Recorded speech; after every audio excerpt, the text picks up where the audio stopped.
So ito na yung day 2 ng ating $1,000 challenge to 40k dollar challenge.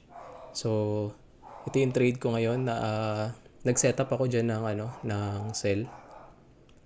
So nag-sell ako dyan and then medyo naging emotional ako. Nag-setup ulit ako dyan ng buy mamaya. So medyo mali yung hindi ko sinunod yung plano ko sa trade na yan. Medyo naging emotional ako, na FOMO ako sa part na yan. So makikita nyo dyan mamaya na mag-change ako ng plan. So tingnan natin. By the way, 3 trades ako today. Tatlo yung na-setup kong trades dyan. Ito yung first na trade ko. So tingnan natin kung ano mangyayari dyan. Nakita nyo, tinanggal ko yung sell ko na na setup. So ngayon nag-buy naman ako. Kaya nangyari dyan is hindi ko sinunod yung una kong plano. So nagpalit ako ng bagong plano dyan. So let's see kung ano mangyayari sa trade na yan.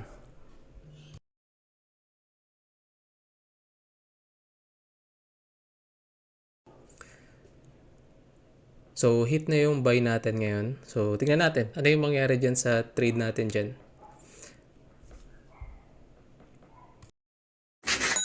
So makita mo na hit yung stop loss ko dyan.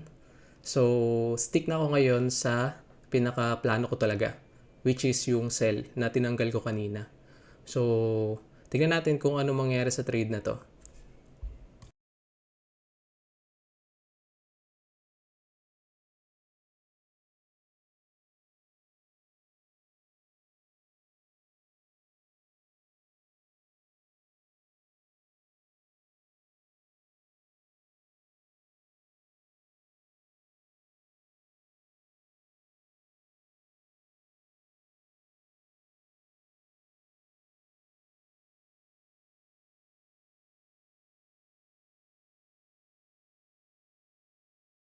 Kanina hit na yung stop loss natin, talo tayo ng $20.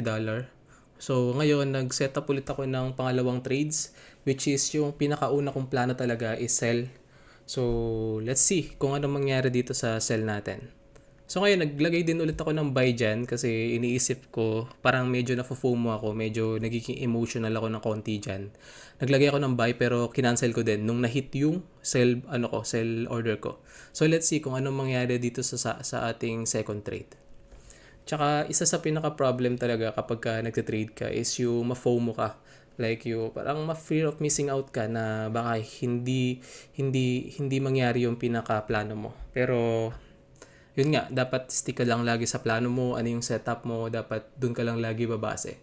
So yun, medyo okay na yung natin. Moving na yung trade natin, medyo may volume na. Let's see kung matitake profit to guys. Let's see. So second trade natin to, nakasell tayo dyan. So makita nyo sa balance ko is $1,022 na lang. So kahapon kasi panalo tayo ng $45.